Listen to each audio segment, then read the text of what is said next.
Shalom, shalom, shalom, shalom. Bien-aimés dans le Seigneur, je vous salue partout. Vous êtes au nom glorieux et puissant de notre Seigneur et Sauveur Jésus-Christ de Nazareth. Mon nom c'est Jacob Matalamana Kulumba, canal Vie de Joie. Une heure pour Christ, une heure de repentance sincère et profonde pour Jésus-Christ de Nazareth. Bien-aimés dans le Seigneur, Jésus-Christ va vous délivrer, vous tous, et vous guérir, qui sont connectés dans ce programme de repentance sincère et profonde, quelle que soit la gravité de vos préoccupations, car Jésus-Christ est vivant, Jésus-Christ est réel, Jésus-Christ agit encore, Jésus-Christ n'a jamais changé, Jésus-Christ n'a jamais menti, Jésus-Christ n'a jamais échoué, Jésus-Christ ne s'est jamais fatigué de porter vos fardeaux.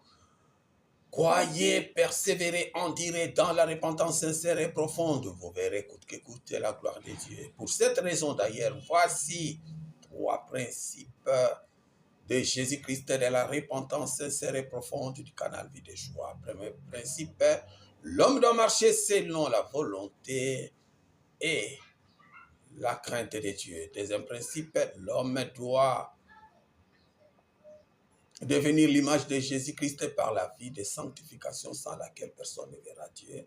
Troisième principe, l'homme doit mieux comprendre et mieux connaître ses origines. Sans plus tarder, nous passons à la lecture de la parole de Dieu. Nous lisons dans les textes de Ruth.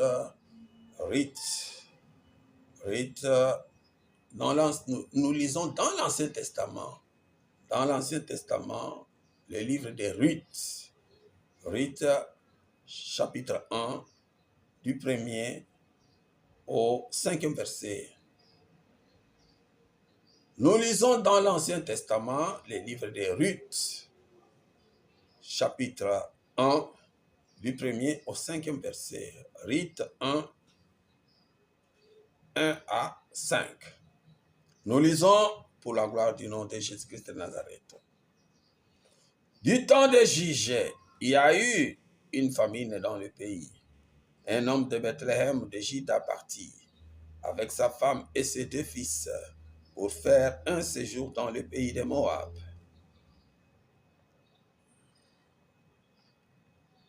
Le nom de cet homme était Elimelech, celui de sa femme Naomi, et ses deux fils s'appelaient Machlon et Kiljon.